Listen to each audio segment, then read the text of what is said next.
the granddaddy of them all. This is the best cut of kosher meat you can get. This is the rib roast, the boneless rib roast. You might recognize this as being a traditional steak, and that's where steaks come from. We just take a cut from there, and that becomes a steak. When you keep it whole, it's a roast. This is something that you can pick up at your local butcher. It's moderately priced for what it is. It's a really high quality cut of meat. What makes it high quality?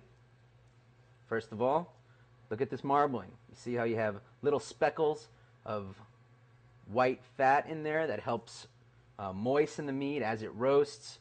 You see that it's not too fire engine red, which means it's too young and it hasn't aged at all. It will be tough. This is really a wonderful cut of meat. For a roast, you'll notice they leave a bit of fat on there that helps baste the roast. If it was trimmed down all the way, you'd get a very pretty looking cut of meat, but it wouldn't cook very well. And we're interested in a tasty cut of meat, not in a pretty piece of raw meat. Let's begin. Now, details are everything when it comes to good cooking. So there's very few ingredients, but we're going to pay very close attention to what we're doing. Number one, when you're searing something, which is what we're going to do, the first thing we're going to do is dry the meat with a paper towel. There's nothing quite as absorbent as a paper towel, and everybody has them handy.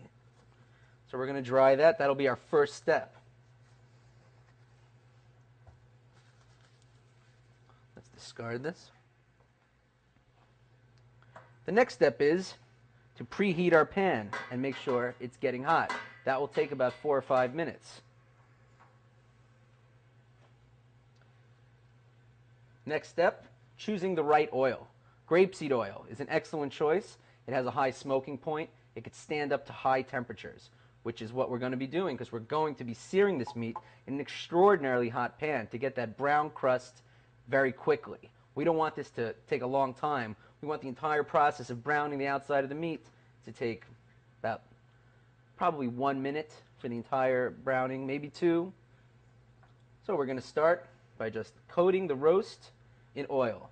Notice I didn't coat the pan in oil, I coated the roast in oil. And we're just going to rub it in so it's even. This will help the salt to adhere later. It will also allow for even cooking.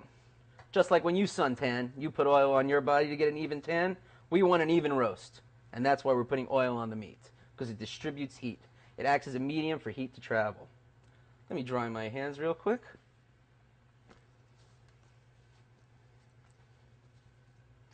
Next stop is our pepper. Fresh cracked black pepper always makes a difference. Now this is a very large cut of meat. It's about 5 pounds. It'll feed around 10 people. And I always have customers in the restaurant asking me what to cook for a party for 10 people or 8 people. And this is the easy solution. This is the chef's solution. This isn't small little pieces of roast chicken. This is one item. I'm focusing on one item. And you notice how detailed I am about the seasoning.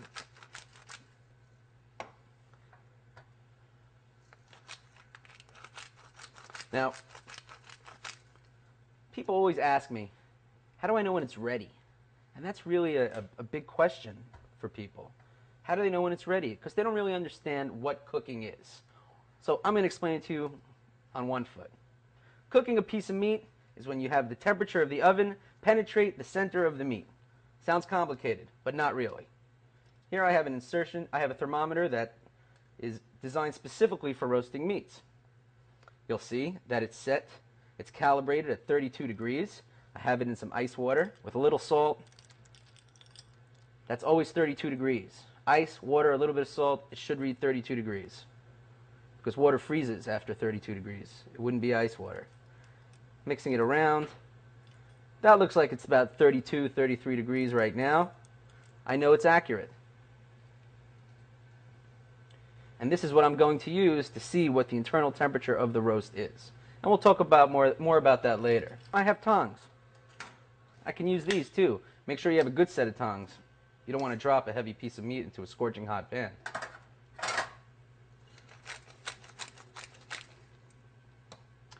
My pepper's on. My last step is going to be my salt. Now, before I salt this, I want to point out that I'm seasoning on a rack. You'll notice that all the excess is falling to the bottom. perfectly coated, evenly, not too aggressive. Now we're going to put on our salt. I use kosher salt. I like the way it feels in my hand. I like that it doesn't stick too much. I like that it's not too fine. I like that it's pure.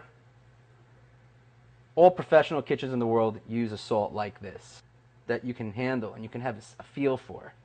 I'm very comfortable with this, and so is every chef that I've ever worked with. Now, don't be intimidated. This is a fat piece of meat. You'll notice I season from high, so it's even. See that crust? Okay, we're ready to sear. We have our pan heating up. Let's check to make sure that our pan is hot enough. A little bit of water. That looks hot. Now we saw that it was hot. Now let's make sure it's hot with our ears. That's more like it.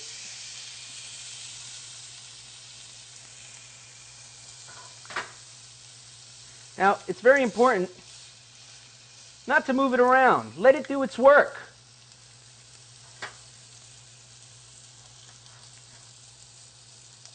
Beautiful brown color. We're going to take that out of the pan, put it back on our rack. Don't throw that away. We're going to use that to make our sauce. So we finished searing our beef, and we're going to begin to make our sauce using the same pan that we roasted the beef in. We're going to capture all that flavor. We're not going to just discard this. We're going to deglaze it. Right now, if you look at the pan, which is a little bit hot, I should probably use something. You see there's this little nooks and crannies over there. We're going to try to bring that up and make that part of our sauce. You see we have just enough oil that came off naturally from the beef. We don't need to add any more oil. We're going to put in our onions. We're cooking with our ears. If you can get a sound of that sizzle, you know you're doing the right thing. Just going to stir them up so they're covered well in oil. I'm going to try to scrape off all those little bits on the bottom. I'm going to add just a pinch of salt to bring out the moisture from the onions. This will get people interested. Roasting meat, browning onions. This is old-fashioned food. This is the food of kings. This is the food of peasants. Everybody eats food like this, and everybody loves it. So we're going to saute these for about 10 to 15 minutes. We're going to insert it just to get an idea of what temperature this beef is at right now. Now, I'm not going to put it over here on the top. I'm going to try to put it somewhere that it gets the centermost part of the meat, right in there. And we're going to get a reading.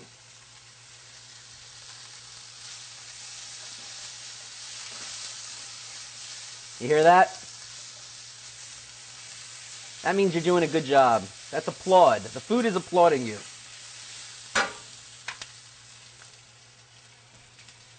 Looks to me like this meat is 60 degrees. A refrigerator is 40 degrees. For this to be properly cooked to medium rare, medium, you have to cook this to somewhere between 120 and 130 to 35 degrees. So we have an oven that's preheated at 350 degrees. We're going to finish making our sauce, put the meat back in, pull the sauce out, and go into the oven. Let's go back to our onions, see how that's progressing. They're starting to get soft. You'll notice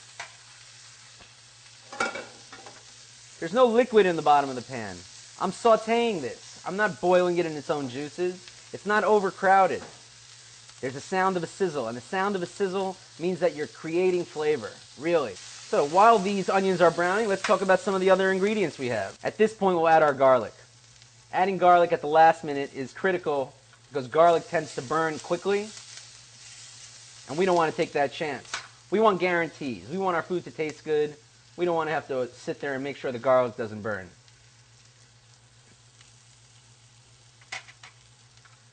You'll also notice that at this point the pan is starting to get dry. I might lower the heat. I'm going to add a little more oil to make sure I don't have any burning.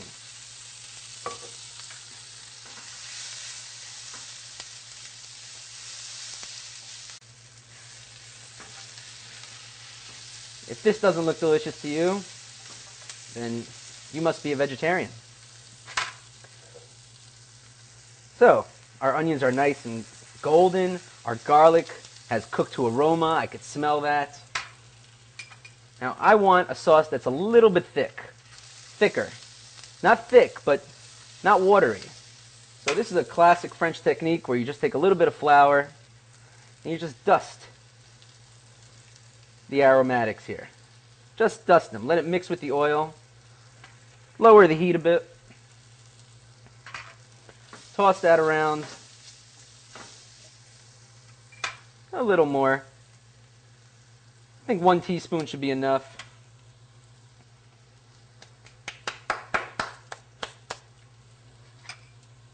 A little bit of tomato paste for color and richness. Put a little oil on that to help it cook. Mix that all in, taking very close attention not to burn anything. Working that tomato paste in. Remember, we're using the pan that we roasted the meat in, so we have a tremendous amount of flavor in here. If this was a professional kitchen, I'd be using a beef stock. But since we're cooking for the family, and chicken stock is a very neutral item, we're going to use chicken stock. But first, let's add the wine. Let's turn off the flame when we add the wine, just to be safe. About a cup, a half a cup to a cup. Let's turn that on now. We're going to scrape the pan with a silicone spatula, temperature resistant. Really effective. While that's simmering and reducing, let's throw in our bay leaf. Let's throw in some fresh thyme. If you like parsley, you could throw in parsley. I like thyme. Love that.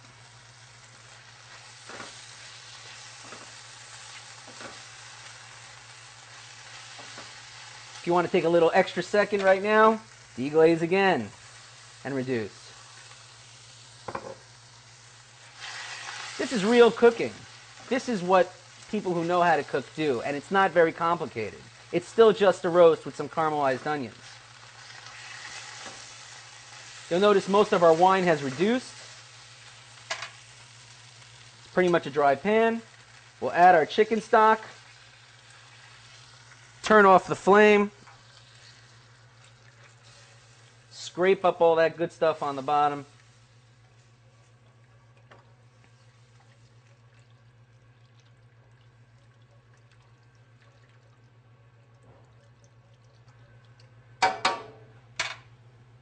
Now we're going to be using this rack to roast in, so I have a nice saucepan to hold my sauce and simmer it a little longer. Need one more towel.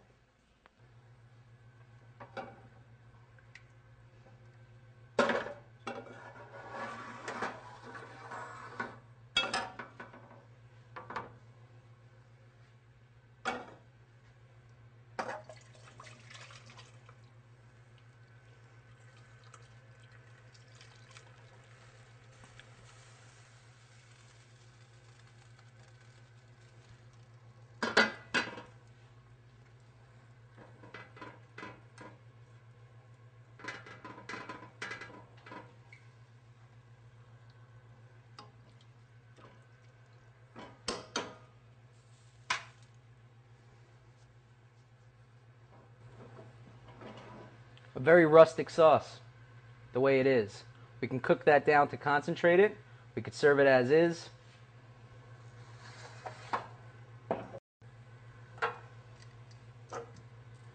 We're going to take our rack, put it in the roasting pan, take a little bit of water, put it in the bottom of the pan just to stop smoking in the oven.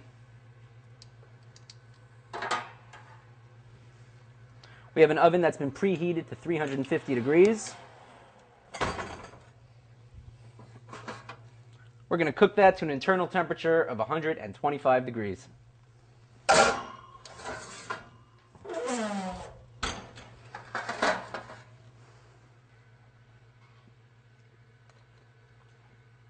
It tastes delicious now, and it's only going to get better and better We're going to use the drippings from the roast to further fortify this. We're going to let this reduce, and we're going to serve this either as a rustic gravy, or we could strain it and serve it as a refined sauce.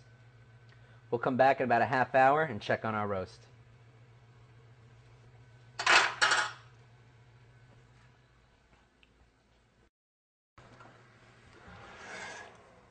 Let's see how this roast is doing.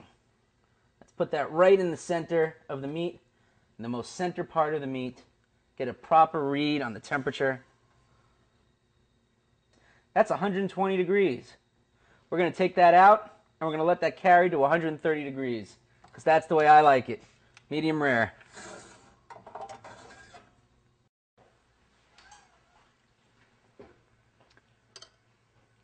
This is the sauce we were working on earlier. This is the roast that we took out of the oven at 125, 120 degrees.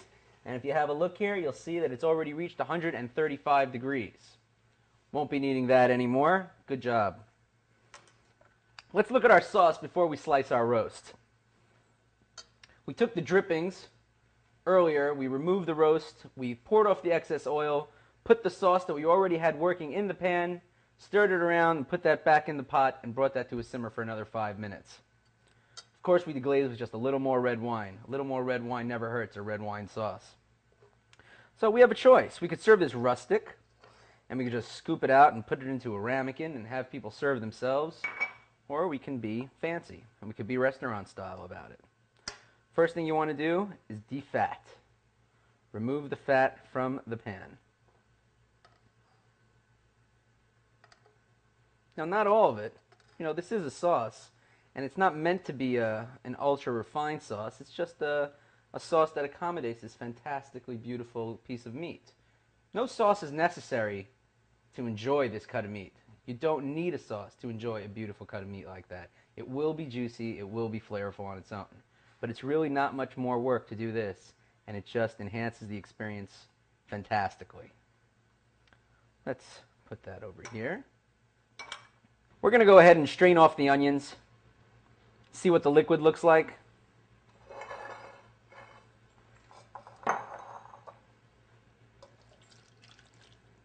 What a beautiful relish these onions made. They absorbed the red wine, they absorbed that flavor, the herbs, the chicken stock that we worked hard on earlier today.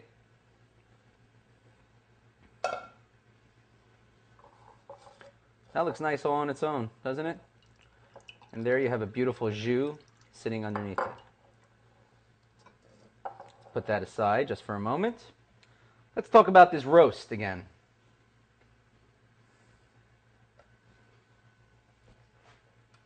It's very important to note that we removed the roast at about 120 degrees, and then we let it rest in a warm area for about 20 to 30 minutes. That allows the juices to redistribute. It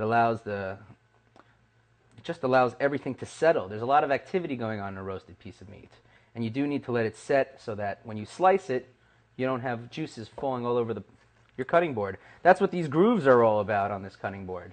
They know that people do that, and they don't want all that liquid on the table and on the floor. That's why they create these grooves, just for this purpose right here. But I think you'll see that when we cut this, there won't be a lot of liquid. There won't be a lot of juices falling out. It'll stay in the meat. It'll stay juicy.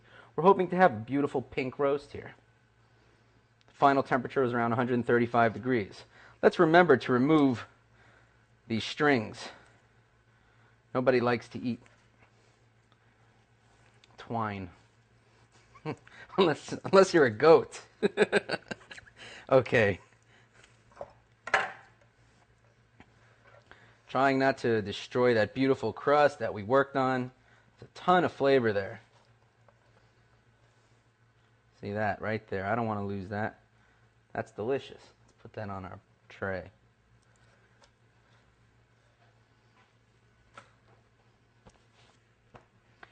So, we have a beautiful platter, a sharp knife.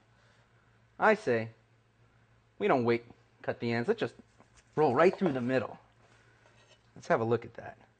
Beautiful, juicy, pink roast. Isn't that something? See how it's not blood red in the middle and white on the outside? It's consistent. You could tell that that's delicious just by looking at it. Your decision. You want to cut it dry, you want to cut it thick, you want to cut it thin, you want to eat it as a steak, you want to eat it cold, it doesn't matter. What I like to do is take a big piece and show that you have a beautiful roast there. Cut it in half so you have a flat surface area to work with. And just come right down. Sharp knife is really going to help. Let's put that down like that.